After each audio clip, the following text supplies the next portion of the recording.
I'm really excited about this, man. We are very, very tight with this band at this point. Outlier is just fantastic. They are doing a show coming up actually with Violence. You're going to not want to miss that, man. Fucking Violence, Killian and the gang.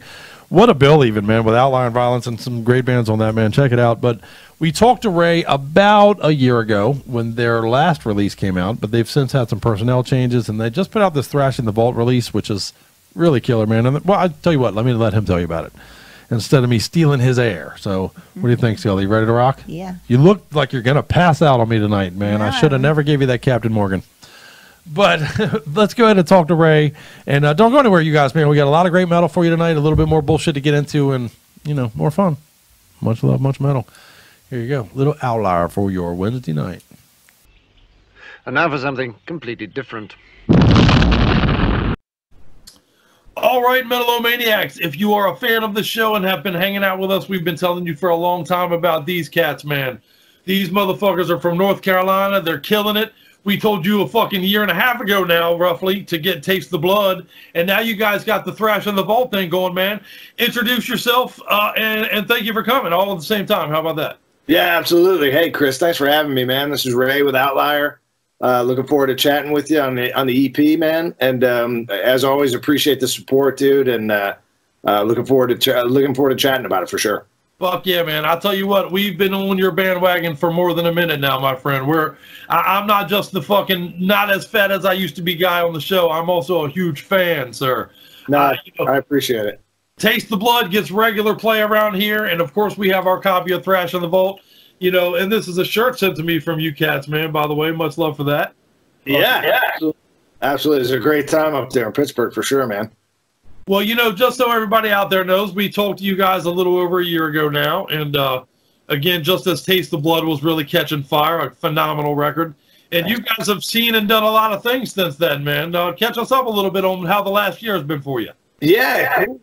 You know, we've, I guess we put the record out maybe in July of 18, if I remember right. And so, you know, we did a release show here in Raleigh at a place called the Maywood, you know, one of our favorite places to play, just kind of a real big, you know, metal family scene there. So, you know, it was well received. It was long overdue. The record needed to come out for a long time, and it finally did. So, you know, got it to people like yourself, and, you know, the response has been fantastic. And again, thanks for all the kind words and the support. We definitely appreciate it. But, yeah, you know, so we just kind of bounced around, and we did, you know, we did some shows to support that, you know, mainly local to this area.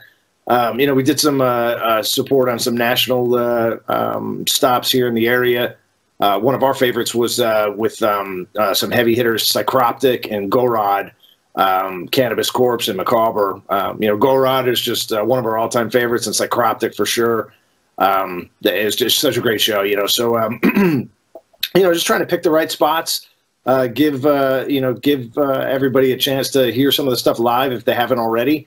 And then I think, you know, that brought us into 19, you know, did just a couple of shows. And then we had some summer out of town shows that we wanted to do. We hit the Wonderland in Richmond, Virginia, which was a great show. Our friends from Death Crown out of Richmond, Virginia, which is an absolutely killer band and worthy of being checked out for sure. They put us up there and played with some locals up there. I think 333 and Spiral Fracture, if I remember right. And then Friday, the shirt that you're wearing, we went on into the Pittsburgh, Pennsylvania area. Yep, Pittsburgh Hard and Heavy. A good friend of mine, Mark, who I've known for years. He was actually, he and I were original guitar players in an old thrash band called Catatonic way back in the late 80s. And so yeah, so we did a stop there in the Pittsburgh area, and then went to my original hometown of Utica, New York, and did a show up there that was called the Thrashing of Varick Street. And that show went over really well. I hadn't played in New York personally in over 20 years, and going up to that show, the response was killer, man. There's like 150 or so people that came out to support. There was there was a local band, I forget, maybe Behind the Sun or something. I can't remember what the name was, but they were killer. And then there was a Pantera tribute band there too, which I personally liked quite a bit. They were killer. Guitar player was killer. It was a lot of fun. And so yeah, so once we finished that stuff up, that was like the summer in 19. And you know, then we just came back this way, and I think I think we did something in November, maybe.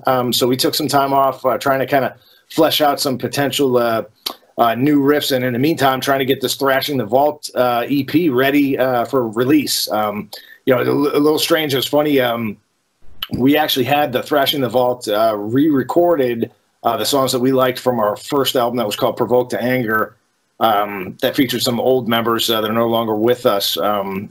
So we ended up going back and kind of dusting off the songs that felt like they still fit with who Outlier is today. You know, we polished them off, and you know, we think they came out pretty good. But you know, we actually finished that recording before Taste the Blood even came out. Oh, wow, no doubt. Yeah, so it's kind of really backward. But then, you know, we went through and we kind of remastered it and stuff. We worked with Jamie King, who has done everything for us recording wise, and he's well known for working with like Between the Buried and Me, that type of you know, kind of tech death, and he's worked with so many other bands, but Between the Buried and Me is this big, you know, a big name in his catalog. Right. And sound, by the way. Yeah. He's the best, man. Out of Winston-Salem, North Carolina. Jamie King Audio, I can't plug him hard enough. Oh, yeah. Some of our bros in another band, if you haven't talked to, and you should, a band called False Prophet, which absolutely rules. They're out of Greensboro, North Carolina. Very like Morbid Angel possessed type sound. Yeah. Absolutely killer. And they hooked up with Jamie as well, and they've got an EP out themselves. I mean, just great guys. They're actually playing with Monstrosity tonight in New York City. Yeah. Yeah, so you know, we just kind of really polished that thing up until the end of 19, and it got released in the beginning of 20. We did a local show here in January in Raleigh and released it on the 3rd, and the response to it's been great so far, you know, and so we're super happy that people are digging it, and you know, got a huge show coming up here in March with the Bay Area Legends Violence. So we're pretty excited about that one in Raleigh for sure. So hopefully people will get to listen to it in advance and thrash with us on that day. Fuck yeah, brother. In fact, we every week on the show, as you know, we show flyers for shows all over the country, and we've been plugging that show for more than a minute, man. We love all the bands on that bill. That's going to be a fantastic show, sir. Yeah, we appreciate it, man. We pay attention. We see all the love that you guys are showing us, man. That's great, man. And happy birthday to Scully, by the way. I know she's not hanging out right now, but dude, happy birthday to her for sure. Fuck yeah. Behind the scenes for everybody out there, Scully is laid up in bed drunk as a piss whistle right now. So. It's good shit. So any lighting quality issues we have tonight is because Scully got fucked up and left me hanging. You know what I mean? But that's good shit. Well, I tell you what, tell me a little bit about that. Now, we went over the Taste the Blood thing, but the Thrashing the Vault thing is a brand new release. And by the way, for those of you out there, it's on Bandcamp right now. I just fucking got it myself from there, so I know it's there. Get your asses out there, ladies and gentlemen. Pick up your copy. It's going to be a big part of your winter into your springtime. But tell everybody about that. Tell everybody about the fucking, you know, the bringing together of these particular songs, as you alluded to. Yeah. So we went back and listened to the songs that were on the first record with the former members. And I knew there were a couple in there that people would ask for from time to time in our live shows. You know, some old legacy fans that have been with us for a while. And they'd kind of ask about stuff like Vendetta or A Loss of Sincerity. You know, and even Faceless Enemy, which features a killer guitar solo by none other than James Murphy. Faceless Enemy is a stellar jam. A song we play often here. So that's awesome, man. Thank you. But yeah, James Murphy. I mean, it's just you know, if you don't know him, just do your homework and you'll figure it out. But you know, Murphy killed on that, and so we said, you know, these songs never really saw their proper release. I didn't think. We were very much. As we still are, and proud to be a DIY band. But back in 2012, when we put this record out, we didn't really know what to do at the time with it because we just recorded to have something for ourselves at the time. And then I started to see that people were picking up on the band and they thought it was cool. And then, you know, down the road, I realized those guys who were in that band, they just weren't the right fit. They didn't have the right energy, right attitude, or whatever. So, you know, we parted ways and, you know, started the new version of Outlier that everybody knows today back in 15, early 16, let's say. And so we dusted these off, you know, re-recorded, you know, everything on it and, you know, got a 2019 remastering done, you know, with Jamie after we finished up in the studio.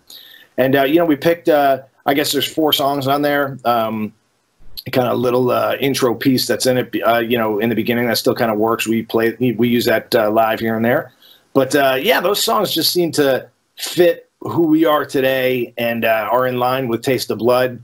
You know, kind of the precursors to what inspired me to write, you know, a lot of Taste of Blood. So, you know, so yeah, you know, we've got this, and we're not going to give it a lot of time until we get back in the studio and start writing a new one, because it's time to really, you know, we've been fleshing out ideas for the better part of, you know, 6-8 months or so, and just haven't been able to write this stuff because we've had some cool opportunities that we just had to take advantage of. So after the Violent show on March 20th, man, we're really going to hibernate for the rest of the year as much as we can, and really focus on writing this new record. But yeah, that Thrashing the Vault, man, people, it kind of took me by surprise how much people enjoyed it. So I'm super grateful for all the positive vibes and support, man. Everybody just like yourselves are awesome for doing it.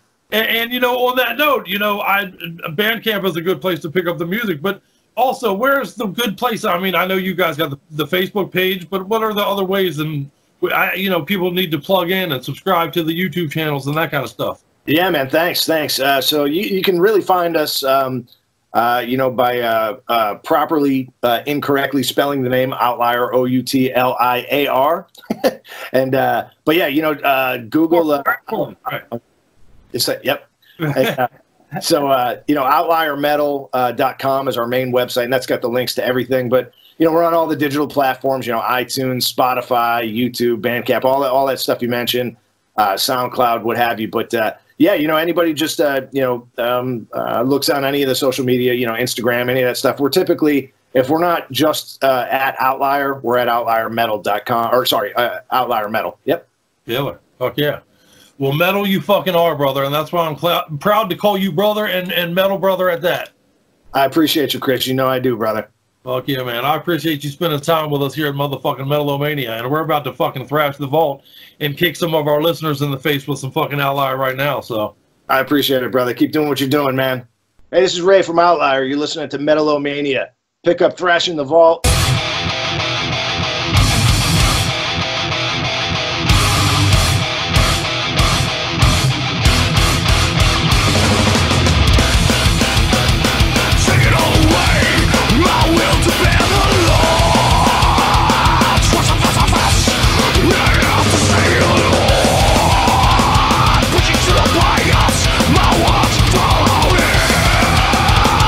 Death with money, it's a lust. Resounding in there.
there you go, man. How awesome is Ray, dude? Fuck yeah. I love that dude. I love that band.